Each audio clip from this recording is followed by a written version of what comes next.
নাই দোস্ত তোরা স্টাডি করে কি আপনি না করে না খেয়ে তো আমার আব্বু সরি নাকে আমি একটু ব্যথা পাইছি কিন্তু না গ্রুপ স্টাডি করে হয় নাই আমরা জীবনে ওর সাথে এমন করবো না, ওরা আসলে অনেক ভালো বান্ধবী আমার আমরা অনেক ভালো ফ্রেন্ড, এজন্য আমরা একসাথে গোল্ডেন এ প্লাস পাইছি সবাই।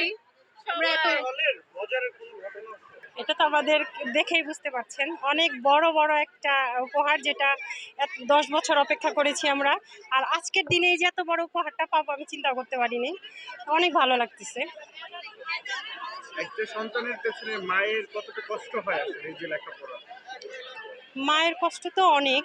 মা হচ্ছে সন্তানদেরকে একদম ছোটবেলা থেকে তো পড়ালেখার পিছনে মারই তো অবদান বেশি থাকে, তার সাথে সাথে মেয়েদেরও চেষ্টা থাকে। ওদের চেষ্টা ছিল, আমাদের ইচ্ছা ছিল, আমাদের কষ্ট ছিল, সব মিলিয়ে আজকের এই ফলাফল।